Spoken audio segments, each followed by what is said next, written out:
Good afternoon, respected delegates, all colleagues.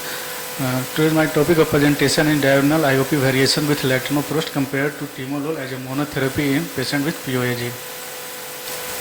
No financial interest. Introduction. The glaucoma is defined as the group of conditions that have a common chronic progressive optic neuropathy that results in characteristic morphological changes at the optic nerve head and in the retinal nerve fiber level. Progressive retinal ganglion cell death and visual field loss are associated with these changes. IOP is the only modifiable risk factor. The aggregate health burden of this condition is particularly acute given its increasing prevalence in an aging global population. It is estimated that the number of people in 40 to 80 years of age with glaucoma worldwide will increase from 76 million in 2022 to 111.8 million in 2014. Approximately 100 years ago, Masleniko reported that IOP was generally higher during the daytime than at night. The biological clock in the suprachiasmatic nucleus, the central clock that regulates the circadian rhythm, controls aqueous humor production via the sympathetic nervous system.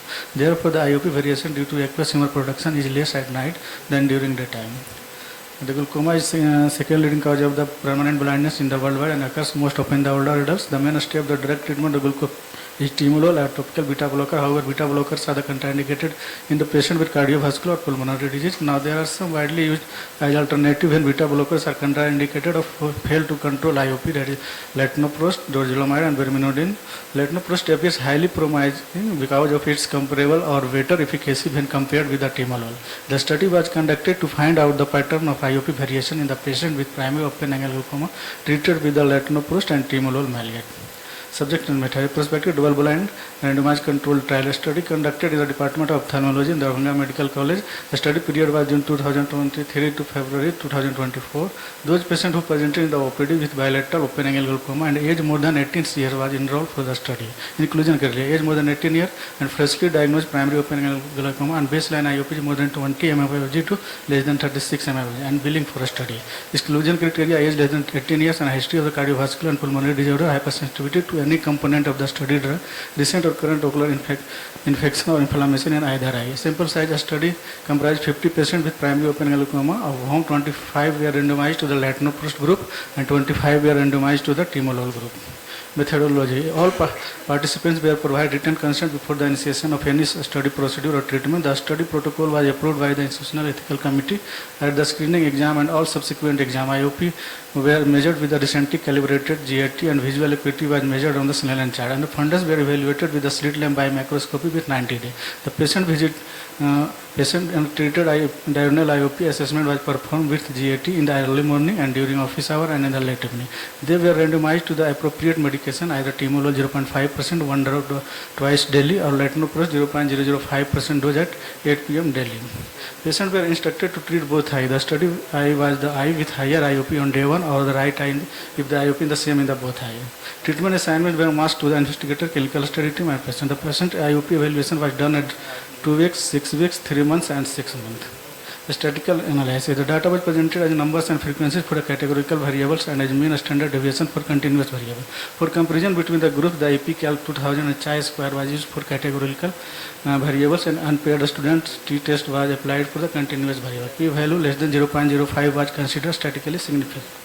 Results: at the beginning of the study comprised 50 patients with primary open angle glaucoma, whom 25 were randomized to the latanoprost group and 25 for the timolol group. During course of the study, one patient didn't reported during follow-up in the timolol group, while 2 patients didn't reported in latanoprost group. So, in analysis was done finally on 24 patients in timolol and 23 in latanoprost group.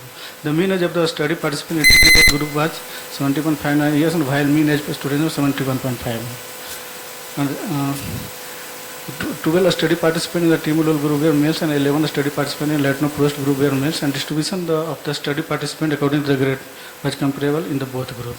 The mean IOP at the baseline was 28.6 plus 1.2 mmFG in the timolol group, while it was 28.5 plus minus 1 mmFG in latanoprost group. The IOP at the baseline was comparable in the both groups at baseline. The mean IOP of 2 weeks follow-up 25.3 0.89 mm in timolol group, while it was 23.2 mmFG in the latanoprost group. The IOP at 2 week follow-up was comparable in both groups as baseline. The decrease in IOP at the 2 week compared to the baseline was greater in latanoprost group. The findings were significant and statistical. The mean IOP at the 6 week follow-up 22.5 mmFG in timolol and 21.5 mm in latanoprost group. The IOP at 6 week follow-up was both groups of baseline. The decrease in IOP at the 6 week compared to the baseline was greater in Latin approach group. The findings were significant statistically. The mean IOP at 3 months follow-up was 20.3 plus minus 1.43 mmFG in timolol group, while it was 18.2 mmFG in the Latin approach group. The IOP at the 3 months group was comparable in the both group, and the mean IOP at the 6 month follow-up was 19.1.2 plus minus 1.02 mmFG in timolol group, while it was 17.21 mmFG in the Latin approach group. Good. Just go to the previous slide. You have mentioned table 3, graph 4, table 3 graph in so many slides. Where are the tables and where are the graphs? No, your actually the data actually should be in the graph should be upper, and your actually describe the graphs and table in other place and like that. Yes, sir. Just show the last slide also. Can you show it? There is no need to mention the standard deviations. You can just mention the value result achieved. Also, small question. Will you find the same result in a person who is, say, working at night? It's the same result. Latin approach group में sir comparatively. Be louder. लेटनो प्रोस्ट group में sir मतलब comparatively ज़्यादा उसमें IOP The person is a चौकीदार working at night. Yes, sir. What you will find? तो sir IOP sir उसमें बढ़ा हुआ रहेगा क्योंकि वो ड्यू टू स्ट्रेस और No, there is no stress. There have been theories. Diurnal variation is related to the normal sleeping pattern. yes. We find diurnal variation. We presume that patient is, or the person is sleeping at 11 p.m. and getting up at 6 a.m. It becomes reverse in people who are working the opposite hours. There have been sleep lab studies. Sleep के अनुसार से vary करेगा sir अगर वो Be louder. मतलब sleep shift कर रहा है उसका स्लीप साइकिल सर तो उसके अनुसार से आईओपी वैरी कर सकता है सर कर सकता है तो is not the word to be used in a scientific presentation. yes. Anyway, good.